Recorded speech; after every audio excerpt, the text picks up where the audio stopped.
दोस्तों, जब हम अकेले रहते हैं तभी हम खुद की ताकत और खुद की कमजोरियों को जान पाते हैं। कमजोरियों को जानकर हम उसको दूर कर सकते हैं और अपनी ताकत को जानकर उसका सही इस्तेमाल कर सकते हैं। लेकिन वह तभी संभव होगा जब हम अकेले रहना सीखेंगे। दोस्तों, प्राचीन समय की बात है। एक समुद्र के किनारे एक महात्मा अपना आश्रम बनाकर रहते थे। हजारों शिष्य उनसे ज्ञान ग्रहण करने के लिए बहुत दूर दूर से उनके पास आते थे। उन महात्मा का ज्ञान देने का तरीका भी बड़ा अनूठा था। शुरुआत में तो महात्मा अपने शिष्यों को उपदेश के माध्यम से ज्ञान देते थे। उसके बाद वह अपने शिष्यों को उस ज्ञान का अनुसरण करने के लिए कहते थे। उस ज्ञान को अपने व्यवहारिक जीवन में उतारने को कहते थे। एक बार उस आश्रम में एक सम्राट अपने बेटे को लेकर पहुंचा और उस सम्राट ने उस महात्मा से प्रार्थना की कि आप मेरे बेटे को अपने आश्रम में रखें और अपने तरीके से उसे ज्ञान दें। उसे इस आश्रम में बिल्कुल भी ऐसा नहीं लगना चाहिए कि वह किसी सम्राट का बेटा है। उसे बिल्कुल साधारण शिष्यों की तरह ही आप ज्ञान देने की कृपा करें। महात्मा ने मुस्कुराते हुए कहा कि सम्राट, ज्ञान इसी तरीके से लिया जा सकता है।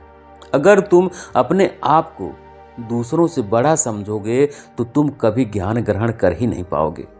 अगर तुम्हें ज्ञान ग्रहण करना है तो तुम्हें दूसरों की तरह ही अपने आप को साधारण समझना होगा। तुम निश्चिंत रहो, आज से तुम्हारे बेटे की जिम्मेदारी मेरे कंधों पर है। यह कहकर महात्मा सम्राट के बेटे को अपने साथ लिया और समुद्र के किनारे टहलने के लिए निकल गए।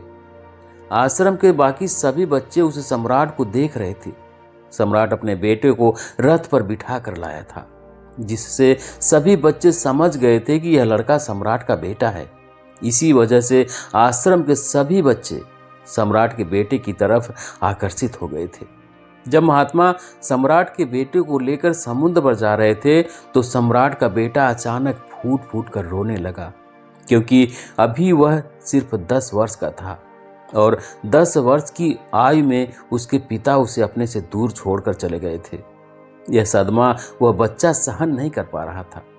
वो नहीं समझ पा रहा था कि उसके पिता उसकी भलाई के लिए उसे उस महात्मा के पास छोड़कर गए हैं। उसे रोते हुए देखकर महात्मा ने कहा कि बेटा, मैं तुम्हें चुप नहीं कराऊंगा। हो सकता है कि आज मैं तुम्हारे आंसू पोंछ दूं, लेकिन कल तुम फिर अपने आप को अकेला पाओगे। याद रखना, जीवन में इंसान अकेला आता है और अकेला ही जाता है। जितनी जल्दी जो इस बात को समझ लेता है, वह उतनी ही जल्दी आत्मज्ञान के रास्ते पर निकल पड़ता है। महात्मा ने अपनी बात को आगे बढ़ाते हुए कहा कि जो इंसान अकेला रहना सीख लेता है वही खुद से प्यार कर पाता है, और जो खुद से प्यार करना जानता है वह किसी के भी जाने का अफसोस नहीं करता, क्योंकि वह खुद से ही प्यार करता है। धीरे धीरे तुम आश्रम के माहौल में ढल जाओगे। शुरुआत में तुम्हें समस्या आ सकती है, लेकिन कुछ दिनों के बाद तुम इसे आत्मसात कर लोगे। उसके बाद तुम्हें यही जगह बहुत अच्छी लगने लगेगी। यह जगह तुम्हें अपनी महल जैसी लगने लगेगी। संध्या की समय हो चली थी। समुद्र के दूसरे छोर पर सूरज छिपने लगा था और अपनी लालिमा पूरे आसमान में बिखेर रहा था। बड़ा ही सुंदर दृश्य था और महात्मा उस शिष्य को अपने साथ लेकर आश्रम में लौट आए। उस शिष्य को थोड़ी सांत्वना मिली, क्योंकि महात्मा की आंखों में अभूतपूर्व शांति झलक रही थी। और जब हम किसी एकांतवासी महात्मा की आंखों में वह शांति देख लेते हैं तो हमारे हृदय से सारा भार हट जाता है, मन निर्मल हो जाता है। जब सम्राट का बेटा रात्रि का भोजन करने के लिए भोजन कक्ष में पहुंचा तो आसपास के सभी शिष्य उसके पास आने लगे। उन सभी को पता था कि यह सम्राट का बेटा है और अगर हम इससे दोस्ती कर लेते हैं तो उससे हमारा बहुत फायदा होने वाला है। यही सोचकर आश्रम के ज्यादातर बच्चों ने उसे घेर लिया था। बस कुछ बच्चे जो अकेले रहने का महत्व समझते थे, जो दिखावे में विश्वास नहीं करते थे, वह उस सम्राट के बेटे के पास जाने की बजाय अपना पूरा ध्यान खाने पर लगा रहे थे और एकांत में बैठकर अपना भोजन कर रहे थे। कुछ दिनों के बाद सम्राट के बेटे की आश्रम के ज्यादातर बच्चों के साथ दोस्ती हो गई। अब वह आश्रम में उन बच्चों के साथ घूमता, उन्हीं के साथ अपना समय बिताता। आखिरकार सम्राट का बेटा था, सुख सुविधाओं में पला बढ़ा था। आसपास बहुत से दास और दासियां होते थे। आसपास अपने मित्रों से घिरे होना, वही दिनचर्या उसने आश्रम में भी अपना ली थी। ऐसा नहीं था कि महात्मा को यह सब पता नहीं था, पर महात्मा उसे अलग तरीके से ज्ञान देना चाहते थे। बच्चों को ज्ञान आप उपदेश देकर नहीं दे सकते, उन्हें साक्षात्कार कराना पड़ता है। उसके बाद उन्हें वह बात समझ में आती है जो आप समझाना चाहते हैं। महात्मा को यह बात पता थी कि अगर मैं इसे बोलकर बताऊंगा तो यह कभी समझ नहीं पाएगा, इसलिए मुझे इसे दिखाना पड़ेगा, इसे एहसास कराना पड़ेगा कि अकेले रहने से ही तुम अपनी शक्तियों को जान पाओगे। यह सीख देने के लिए महात्मा एक दिन उस शिष्य को अपने साथ एक पहाड़ी की चोटी पर ले गए। पहाड़ी पर पहुंचकर महात्मा ने उस शिष्य से कहा कि अब तुम्हारा ज्ञान पूरा हो चुका है, बस एक आखिरी रात तुम्हें यहाँ बितानी होगी। उसके बाद अगले दिन शाम को मैं तुम्हारे राजमहल में तुमको पहुंचा दूंगा। वह बच्चा तो यह सुनकर बहुत खुश हो गया कि अब मैं वापस अपने राजमहल चला जाऊंगा। फिर से मेरे दास और दासियां, सारी भोग की वस्तुएं मेरे पास होंगी। उस शिष्य ने गुरु से पूछा कि हे गुरुदेव, मुझे आज रात आप यहाँ पहाड़ी पर क्यों छोड़ रहे हैं? आखिर मुझे कौन सा आखिरी ज्ञान यहाँ से मिलेगा? महात्मा ने मुस्कुराते हुए कहा कि यहाँ पर चट्टान के पीछे तुम्हें छिपकर बैठना होगा। यहाँ पर रोज रात को एक बाज आता है, तुम्हें उस बाज को देखना है। बाज की हर गतिविधियों को देखनी है, और उस बाज को देखने के बाद अगले दिन अगर तुम बाज की खूबियां मुझे बता पाए तो मैं तुम्हें तुम्हारे राजमहल में वापस भिजवा दूंगा। और हाँ, सुबह आने से पहले एक बात पर और ध्यान देना कि एक चरवाहा यहाँ पर अपनी भेड़ों को चराने के लिए आता है। तुम्हें उन भेड़ों की गतिविधियां भी देखनी है। याद रखना, बाज की गतिविधियां रात को और भेड़ों की गतिविधियां सुबह है। अगर तुम दोनों की गतिविधियां ध्यान से देखकर मुझे बता पाए तो तुम इस आश्रम से हमेशा के लिए आजाद हो जाओगे। तुम्हारा ज्ञान पूरा हो जाएगा। मैं तुम्हारे पिता से कह दूंगा कि यह बच्चा हमारे आश्रम का सबसे ज्ञानी बच्चा है। यह कहकर गुरु अपने आश्रम में वापस लौट आए और वह बच्चा वहीं उस चट्टान के पीछे खड़ा हुआ उस बाज का इंतजार करने लगा। काफी वक्त बीतने के बाद बाज अपने बच्चों के साथ पहुंचा। सम्राट के बेटे ने पूरी रात उस बाज की गतिविधियां बड़े ही ध्यानपूर्वक देखी, और सुबह होने के बाद जब चरवाहा वहां पर अपनी भेड़ों को लेकर पहुंचा तो उसने एक अभूतपूर्व दृश्य देखा। उसने देखा कि वह बाज भेड़ की मेमने को अपने पंजों में दबाकर आसमान में उड़ गया। उसने उस भेड़ के बच्चे का शिकार कर लिया था। यह सारा दृश्य देखकर वह बच्चा आश्रम में वापस अपने गुरु के पास पहुंचा। इससे पहले कि महात्मा उससे कुछ पूछते, उसने गुरु को प्रणाम करते हुए कहा कि हे गुरुदेव, आप आश्रम के सभी बच्चों को यहाँ पर बुला लीजिए। मैं सब लोगों को बताना चाहता हूँ कि मैंने क्या देखा। जब आश्रम के सभी बच्चे वहां पर पहुंच गए तो उस सम्राट के बेटे ने कहना शुरू किया कि मैंने अपने जीवन में बहुत से पंछियों को देखा है, लेकिन बाज उन सभी पंछियों में से सबसे अद्भुत और सबसे अलग होता है। उदाहरण के लिए एक तोता हम सभी ने देखा है। तोता बोलता तो बहुत है लेकिन कभी ऊंचा नहीं उड़ सकता। लेकिन एक बाज जो कि हर समय शांत रहता है, वो आकाश को भी छू सकता है। उसमें आकाश को भी छू लेने का सामर्थ्य होता है। जब भी एक बाज अपने शिकार को निश्चित कर लेता है तो वह उसी शिकार पर अपनी नजरें गड़ाए रहता है, चाहे वह कितनी भी ऊंचाई पर क्यों ना हो, चाहे कितना भी बड़ा तूफान क्यों ना आ जाए, लेकिन उसकी नजर हमेशा अपने लक्ष्य पर स्थिर रहती है। आज सुबह जिस बाज को मैंने देखा, उसने हर भेड़ को अपना शिकार नहीं बनाया, बल्कि उन भेड़ों के झुंड में से उसने उस भेड़ के मेमने को अपना शिकार बनाया। उस बाज की तरह हमें भी अपना ध्यान अपने एक ही लक्ष्य पर रखना चाहिए। चाहे कितनी भी अड़चनें क्यों ना आए, हमें अपना लक्ष्य स्पष्ट दिखाई देना चाहिए। 10-15 अलग अलग लक्ष्यों में अपनी ऊर्जा बर्बाद करने की बजाय हमें किसी एक लक्ष्य पर पूरी एकाग्रता के साथ ध्यान देना चाहिए। तीसरी बात जो मैंने बाज से सीखी और जो हम सभी को सीखनी चाहिए वो ये है कि बाज कभी भी दूसरे पंछी के साथ नहीं उड़ता। वह हमेशा आकाश में अकेला उड़ता है। इससे हमें यह सीख लेनी चाहिए कि हमें कभी भी छोटी सोच वाले लोगों के साथ नहीं रहना चाहिए। आखिरकार हम भी वही बन जाते हैं जिनके साथ हम रहते हैं। इसलिए या तो बड़ी सोच वालों के साथ रहो या फिर अकेले रहो, क्योंकि जब हम अकेले रहते हैं तभी हम खुद की ताकत और खुद की कमजोरियों को जान पाते हैं। कमजोरियों को जानकर हम उसको दूर कर सकते हैं और अपनी ताकत को जानकर उसका सही इस्तेमाल कर सकते हैं। लेकिन वह संभव तभी होगा जब हम अकेले रहना सीखेंगे।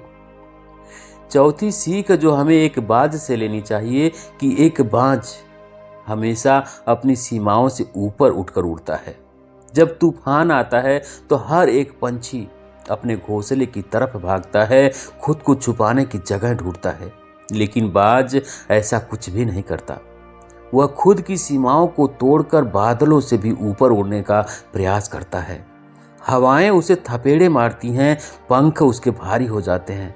पानी और धूल की वजह से उसे कुछ दिखाई नहीं देता, लेकिन वो फिर भी आसमान की तरफ उड़ता रहता है और अंततः वह बादलों से भी ऊपर निकल जाता है।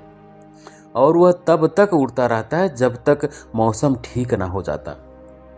अपने सीमाओं को वो सिर्फ इसलिए तोड़ पाता है क्योंकि वो समस्या के आने पर उससे घबराता नहीं है, उससे डरकर भागने का प्रयास नहीं करता, बल्कि सकारात्मक नजरिए के साथ उसका सामना करता है। दोस्तों, जीवन में चाहे कितनी भी अड़चनें क्यों ना आए, हमें उन अड़चनों से लड़ना चाहिए, ना कि उनसे डर कर कहीं छुप जाना चाहिए। बहादुर तो वह लोग होते हैं जो तूफानों से टकरा जाते हैं। कायर तो अपने घर में, अपने घोंसले में अपनी अपनी जगह ढूंढ कर बैठ जाते हैं।